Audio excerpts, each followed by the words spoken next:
स्वागत है आपका अपने channel math research centre Aryan sir पर। फ्रेंड्स, आज मैं फिर से लेकर आया हूँ श्रापित जंगल का अगला भाग, एपिसोड नंबर 4। तो चलिए कहानी को शुरू करते हैं। आशीष ने कहा, जब इस जंगल के अंदर वन विभाग के गार्ड किसी को आने नहीं देते तो वो औरतें लकड़ियाँ लेने कैसे आ गई, और आ तो गई, ऊपर से थोड़ी ही देर में पता नहीं कहाँ चली गई, ना कहीं दिखाई दी, कुछ पता ही नहीं चला। आशीष की सारी बात सुनने के बाद जतिन ने कहा, हाँ कुछ तो है। फिर मैंने कहा, सच में वो औरतें ही कुछ ना कुछ है, क्योंकि ऐसे कहाँ गायब हो सकती है एकदम से, और हम सबको उनके रोने तड़पने की आवाज भी सुनाई दी, पर हमें वो कहीं दिखाई नहीं, और जो मुझे झाड़ियों के पास दिखा वो भी क्या है यह कुछ समझ नहीं आ रहा। लेकिन हम चारों को यह पता था कि इस जंगल में कोई हमारे साथ छलावा कर रहा था। हम यही पेड़ के नीचे बैठे बैठे हम सब बस यहाँ से जिंदा निकलकर चले जाएं, यही सोच रहे थे बस, और भगवान से दुआ कर रहे थे कि तभी अखिल ने कहा, चलो यार अब चलते हैं, 9 बज चुके हैं, और यार मेरी गाड़ी भी बाहर ही है, और वैसे भी मेरी गाड़ी अभी नई है, पता नहीं किस हालत में होगी, सही है कि नहीं यह भी पता नहीं। अखिल के इतना बोलने के बाद हम चारों, जो अभी तक बहुत ज़्यादा डरे हुए और घबराए हुए थे, पर उसके इतना बोलने के बाद सबके चेहरे पर थोड़ी हल्की सी मुस्कान तो आई। पर तभी आशीष ने कहा, एक तो हमारी जान यहाँ मुसीबत में फंसी हुई है, और यह भी नहीं पता हम यहाँ से जिंदा वापस लौट पाएंगे या नहीं। ऊपर से अखिल को देखो, इसे अभी भी अपनी गाड़ी की पड़ी हुई है।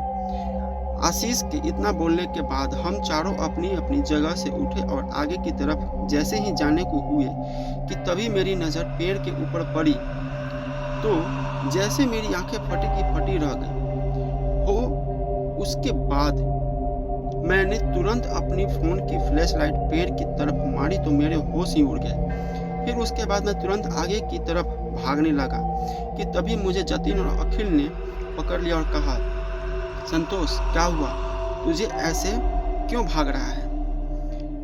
उनको इतना बोलने के बाद मैंने अपने हाथ से इशारा करते हुए मैंने उन्हें पेड़ के ऊपर की तरफ दिखाया, तो उन्होंने भी फ्लैश लाइट से जो देखा, उसके बाद हम चारों ने तुरंत एक दूसरे का हाथ पकड़कर हम सब उसी जंगल में फिर आगे की तरफ भागने लगे कि तभी भागते भागते आशीष ने कहा, जिसका डर था देखो वही हुआ। मैं कह रहा था कि मुझे वो औरत साधारण नहीं लग रही थी। आशीष यह इसलिए बोल रहा था क्योंकि हमें फ्लैश लाइट से पेड़ की डाली पर एक औरत को बैठे हुए देखा था, जिसकी आंखें बिल्कुल लाल लाल चमक रही थी और उसके पूरे बाल बिखरे हुए थे। यह देखने के बाद से ही हमारे अंदर जितनी ताकत थी, हम उतनी रफ्तार से उस जंगल में आगे की तरफ भाग रहे थे। हम चारों एक दूसरे का हाथ पकड़कर आगे की तरफ लगातार अपने फ़ोन की फ्लैश लाइट जलाए भगवान को याद करते हुए भागे जा रहे थे, और बस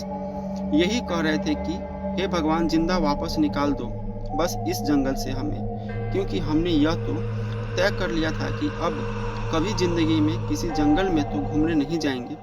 और अब गाड़ी में लगभग 10:30 बज रहे थे, यानी हमें यहाँ समय बहुत ज़्यादा ही हो गया था, और अब हमें समझ भी नहीं आ रहा था कि जंगल है या मौत का कोई भूल भुलाया, क्योंकि इतनी देर से हम लगातार भाग रहे थे, पर कोई तो रास्ता होना चाहिए जो हमें बाहर तक ले जाए। अब आगे की कहानी अगले एपिसोड में है। तो फ्रेंड्स, कैसा लगा स्टोरी प्लीज़ कमेंट करके बताइए, और हमारे चैनल को सब्सक्राइब जरूर कीजिए। बहुत से नए लोग हमारे चैनल के साथ जुड़े हैं, हमारे वीडियो को देख भी रहे, सुन भी रहे, लेकिन सब्सक्राइब नहीं कर रहे हैं। प्लीज़ आप लोगों से रिक्वेस्ट है, सब्सक्राइब कर दीजिए। मिलते हैं अगले स्टोरी में।